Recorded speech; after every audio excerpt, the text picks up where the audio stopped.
이제 시편 9편에서 이제 계속해서 하나님을 찬양하고 또 악인에 대한 심판과 하나님이 의롭게 재판하신다라는 내용들이 상반절에도 나오고 오늘 읽은 하반절에도 그런 흐름 속에 있습니다.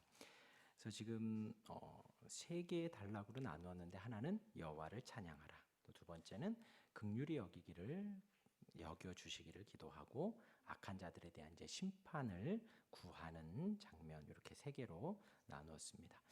먼저는 이제 11절에 하나님을 찬양하고 예배하는 일의 회중을 이제 부르고 있죠. 그래서 너희는 시온에 계신 여호와를 찬송하며 그의 행사를 백성 중에서 선포할지어다 합니다. 그러니까 함께 예배하는 회중들에게 하나님을 찬양하자고 초청을 하고 있는 것입니다. 그래서 여호와를 찬송하고 행사, 하나님이 하신 일을 선포하라라고 합니다. 그래서 우리가 찬양하고 찬송하면 하나님께 드리는 노래로만 이제 여길 수가 있어요. 네, 하나님을 향해서 우리가 노래하는 것도 찬양이고 찬송이지만 하나님이 하신 일을 회중 가운데 선포하는 것도 찬양이라는 거예요. 사람들을 향해서 하나님 하신 일을 자랑하는 것입니다. 그래서 여러분들 그 유인물에 하나님을 찬양하는 내용, 많은 이들에게 선포하고 싶은 내용을 한번 적어보세요. 제가 그랬지요. 오늘 한 찬양 이제 두 가지가 주님 말씀하시면 내가 나아갑니다. 주님 뜻이 아니면 내가 멈추어 섭니다. 하는 내용들이지요. 그러니까 이게 어떻게 보면 하나님의 거룩하심을, 하나님의 전능하심을, 하나님의 위대하심을, 하나님의 창조를 그런 내용들은 들어있지 않지만 마음 안에 주님이 말씀하시면 내가 나아갑니다. 주님의 말씀이 나를 주장하게 해주십시오. 하는 하나님의 행사를 고백을 하고 있다는 거죠. 뜻하신 그곳에 나 있기 원합니다. 또 두 번째 한 찬양도 나의 가는 길 주님이 인도하십니다. 세상의 어떤 다른 물질을 따라가지 않고 권력을 따라가지 않고 어떤 힘 있는 사람을 따라가지 않고 나는 주님을 따릅니다 하는 것이죠. 그런 모든 것이 다 찬양이고 찬송이라는 것입니다. 그래서 노래 잘하는 사람만 찬양하는 것이 아니라 우리가 어디에 가 있든지 이것은 하나님 하신 일입니다. 이것은 하나님께서 이렇게 인도하셨습니다. 우리의 대화 속에서 우리가 누구를 만나던 나의 대화 속에서 하나님께서 이렇게 하셨습니다. 내가 이랬었는데 하나님이 이렇게 이끄셨습니다. 내가 이렇게 해왔었는데 내가 이렇게 실수했는데 하나님이 이렇게 회복하셨습니다. 내가 이렇게 연약한데 주님이 이렇게 인도하셨습니다. 라는 곡조는 없을지라도 내 입술에서 하나님의 주권과 하나님의 은혜와 하나님의 인도하심을, 하나님의 이끌어가심을 고백을 한다면 그것이 찬송이고 찬양이라는 것입니다. 그래서 11절에 너희는 시온에 계신 여호와를 찬송하며 그의 행사를 백성 중에 선포할지어다. 많은 사람들이 있어도 우리의 가족들, 우리가 만나는 친구들, 누구든 그 백성 중에서 하나님의 행하신 일, 하나님이 이끄신 일, 하나님이 인도하신 일을 우리가 고백하고 말하고 읊조리고 묵상하고 나누는 것이 찬양이고 찬송이라는 거예요. 그래서 지금 이 시인이 다윗이 그러한 일로 회중을 초청하고 있는 거예요. 어디를 가든지 하나님의 행하신 일을 전하십시오. 어디를 가시든지 하나님이 하셨다고 자랑하십시오. 지금 11절이 그렇게 이야기를 합니다. 그리고 이제 12절이 피 흘림을 신문하시는 이가 라고 되어 있지만 앞에 왜냐하면이 빠져 있습니다. 왜냐하면 피 흘림을 신문하시는 이는 피에 대하여 감찰하신다는 뜻이 되어지지요. 피 흘림을 신문하시는 이, 피 흘림을 감찰하시는 이가 그들을 기억하시며 무고한 가난한 자의 부르짖음을 잊지 아니하시도다. 그러니까 하나님은 찬양받기에 합당하시다라는 거죠. 그래서 무고한 피를 흘리는 자를 끝까지 찾으셔서 심판하신다. 하나님은 의로우시다라는 거예요. 하나님은 다 기억하시고 하나님은 다 보고 계시다라는 거예요. 우리의 삶을, 우리의 인생을, 우리의 순간순간을 우리가 만나고 우리가 살아가는 모든 인생을 하나님이 다 보고 계시는 공의로운, 의로운 통치자이시기에 찬양한다라는 것이죠. 여기에서 이제 피 흘림을 피 흘림을 감찰하신다, 신문하신다, 감찰하신다. 여기에서의 피는 이제 살인과 핍박과 폭력적인 걸 말하지요. 뭐 좀 더 생각하면 남을 괴롭히는 것, 힘들게 하는 것, 다 피 흘리는 것. 단순히 이렇게 뭐 상처를 내서 피 흘리는 것뿐만이 아니라 우리의 마음의 상처도 마찬가지이지요. 내가 악한 말을 하고 독한 말을 해서 힘들어하고 어려워하고 그런 다른 사람들을 해치는 모든 죄악들을 말을 하지요. 그런 것들을 하나님이 다 지켜보신다는 거예요. 다 기억하신다는 거예요. 그리고 이어서 가난한 자는, 여기에서 이제 가난한 자는 단순히 그 물질적으로 부족함을 말하는 것이 아니라 요즘은 상대적 빈곤이라 그러죠. 물론 이제 지구상의 절대적인 빈곤인 지역도 있지만 지금 우리나라에서는 느끼는 빈곤이 상대적인 빈곤이잖아요. 저 사람은 저 브랜드 쓰는데 나는 저가 브랜드를 쓰고, 저 사람은 가지고 있는데 나는 없고, 그런 것에 대한 상대적 빈곤인데, 이건 그런 걸 말하는 것이 아니라 가난한 자라는 것은 억울한 부르짖음을 말을 하는 거예요. 강하고 악한 자들에 의해서 억압과 착취와 고통을 당하는 것. 그러니까 이제 그들이 아예 우리를 괴롭히기 위해서 말을 하고, 괴롭히고 우리를 이렇게 어떻게 하려고 계속해서 우리를 공격하는 것을 말하는 거예요. 그러니까 이제 이렇게 뭐 어떤 억압과 착취하고 내가 고통을 당하고 있다라고 하면은 이제 좀 착각을 하면 안 되는 게, 그냥 이렇게 살아가는데 난 상처받았어, 그런 분들도 계셔요. 우선 그것이 아니라 내가 이 사람을 상처 주기 위해서 내가 막 억압하고 착취하고 고통을 주는 것, 그렇게 당하는 것을 가난하다, 여기에서는 지금 그렇게 표현을 하는 거예요. 그러한 억압과 착취와 고통을 당하는 자의 부르짖음을 잊지 아니하시도다. 물론 그럴 수 있죠. 아까도 말한 대로 어느 누구도 상처를 주려 하지 않지만 내 마음 안에 내가 상처받을 수 있습니다. 그러할 때도 여기에 오늘 이 12절의 말씀을 따라서 하나님께 부르짖고 하나님을 고백하는 것이죠. 그러할 때 주께서 잊지 않으신다, 주님이 기억하신다라는 거예요. 그러니까 사회적으로 의지할 법정이나 도와줄 사람이 없는 사람이 누구를 의지해요? 하나님을 의지하는 거예요. 하나님께 억울함을 호소하는 것입니다. 하나님은 그런 가난한 자들의 억울함을 풀어주시고 그들을 악인들로부터 건져내십니다라는 거예요. 하나님이 그들의 친구가 되어주시지요. 그래서 잠깐 생각을 해보면 우리 신약에서 예수님이 이러한 자들의 친구가 되어주셨잖아요. 사회적인 약자들, 또 사회적으로 힘들고 어려움 당하는 사람들, 그들의 친구가 되어주시고 그들 옆에 예수님이 계셨잖아요. 그렇죠? 넘어가서요, 우리 13절에 여호와여 내게 은혜를 베푸소서, 나를 사망의 문에서 일으키시는 주여, 나를 미워하는 자에게서 받는 나의 고통을 보소서 합니다. 그래서 나를 사망의 문에서 일으키시는 주. 그러니까 지금 이 다윗이 어디까지 갔다는 거예요? 죽을 것 같은 고통 속에 있다라는 거예요. 죽을 것 같은 고통. 매우 절박하게 하나님의 도우심을 구하고 있는 것입니다. 그러면 그 사망의 문에서 나를 어떻게 한다고요? 일으켜 주신다는 거예요. 그래서 이게 정말 큰 은혜거든요.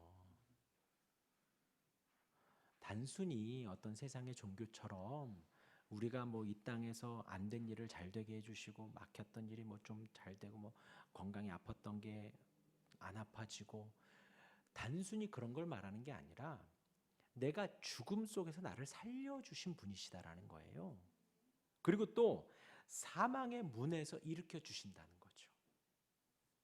정말 죽을 것 같은 고통과 괴로움, 여기 계신 분들 다 한 번씩은 느낀 적이 있잖아요. 나 이제 죽을 것 같다, 힘들 것 같다. 그런데 하나님은 그 가운데서 우리를 건져주신다는 거예요. 우리를 구원해 주신다라는 거예요.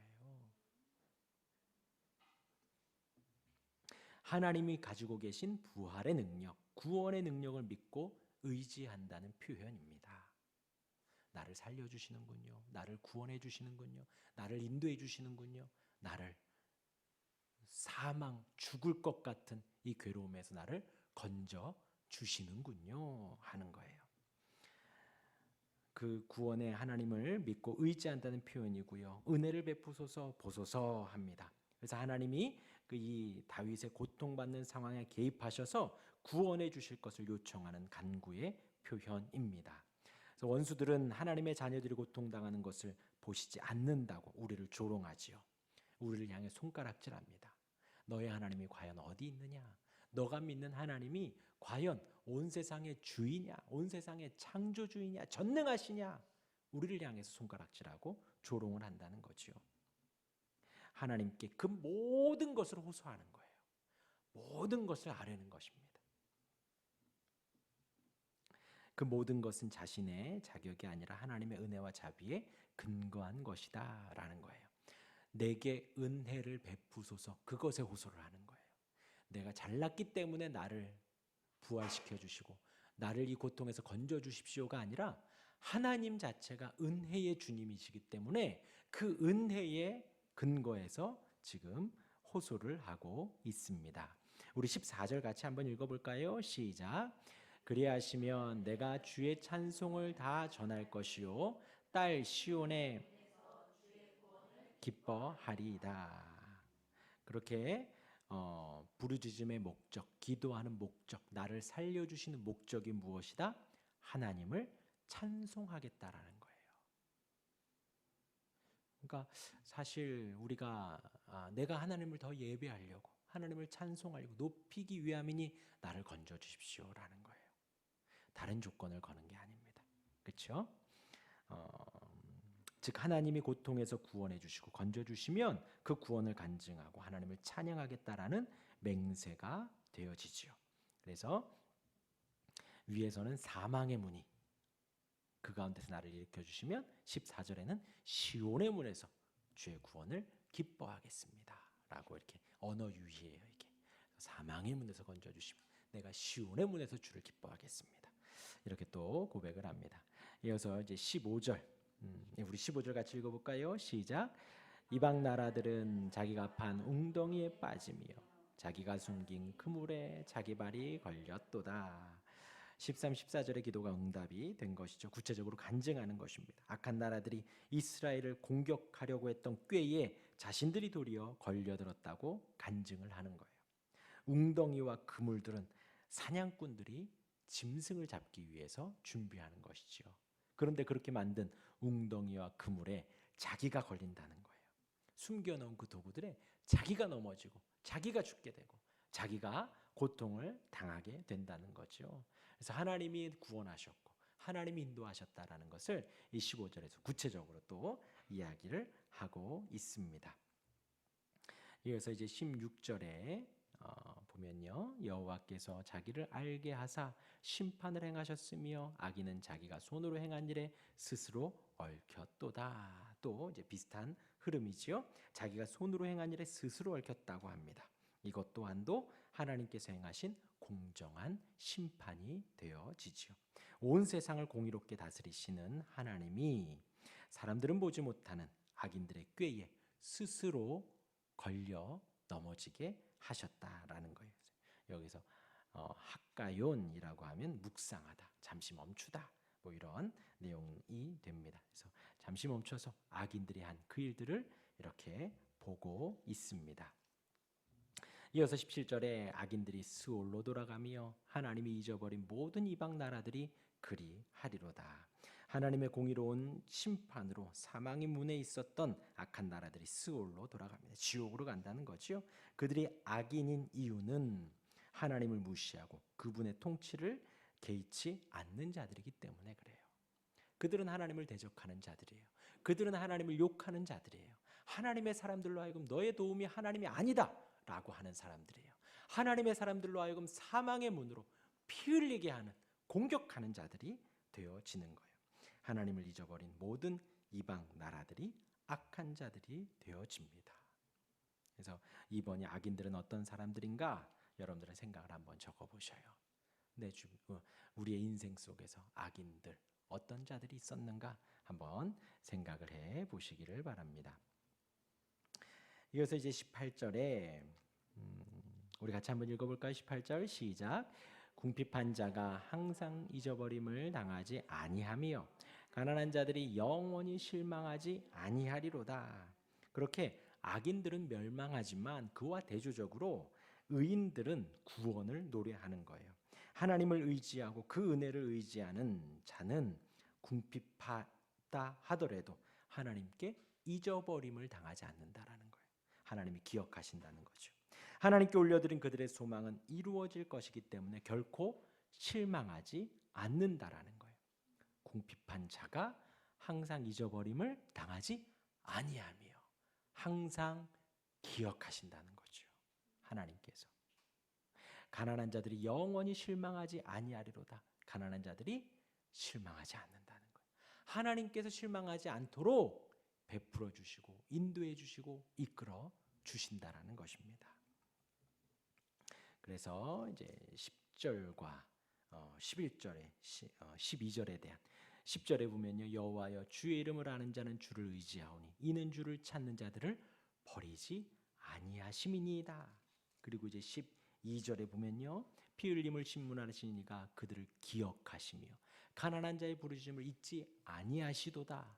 이 말씀이 여기에서 18절에서 성취가 되어지지요. 그래서 이제 사회적으로나 군사적으로나 강력한 악인들은 이 악한 나라들은 공격 당하면서도 스스로 변호하고 방어할 수 없어서 죽음과도 같은 고통 앞에 서게 된다는 거예요. 그러니까 이 악한 자들은 더 이상 도움을 구할 자가 없다라는 거죠. 그러나 이제 악인들이 그래서 수올로 돌아가고 그리고 그러나 18절에 궁핍한 자 하나님을 의지하는 자는 기억을 하나님이 기억하시고 또 실망하지 않도록 하나님이 인도해 구원해 주신다라는 것입니다. 오직 하나님을 찾으며 하나님께 부르짖는 자들은 하나님의 돌보심을 받게 된다는 것이에요. 그래서 우리 19절 같이 읽어보겠습니다. 시작. 여호와여 일어나사 인생으로 승리를 얻지 못하게 하시며 이방 나라들이 주 앞에서 심판을 받게 하소서. 여기서 또 인생이라는 단어가 나와요. 근데 하나님께서 일어나셔서 인생으로 승리를 얻지 못하게 해달라는 거예요. 그리고 이방 나라들이 주 앞에서 심판을 받게 해달라고. 그리고 또 20절이 뭐라고요? 여호와여 그들을 두렵게 하시며 이방 나라들이 자기는 인생뿐인 줄 알게 하소서. 그러니까 19절에서 악한 나라들이 하나님의 심판을 받게 해달라는 간구와 함께 이제 19절이 나라들은 겉으로는 매우 강력한 힘을 가지고 있는 것 같지만 하나님 앞에서는 연약하고 아무런 힘이 없는 인생일 뿐이다라는 거예요. 그러니까 그 아무것도 없는 인생들이 승리를 얻지 못하게 해달라고 하는 것이지요. 그리고 20절에서 이런 인생임을 보여주는 결정적인 증거는 여호와의 심판과 그로 인해 그들에게 임하는 두려움입니다. 창조주이시고 왕이시고 하나님의 공의로운 심판을 경험하지 못하면 알지 못하면 나라들은 자신들이 제일 힘센 자들이라고 자기가 생각을 해요. 하나님 나라 이스라엘을 무너뜨릴 수 있다라고 생각을 합니다. 그런데 하나님의 심판을 당할 때에야 비로소 자신들이 인생뿐임을 알게 된다는 거예요.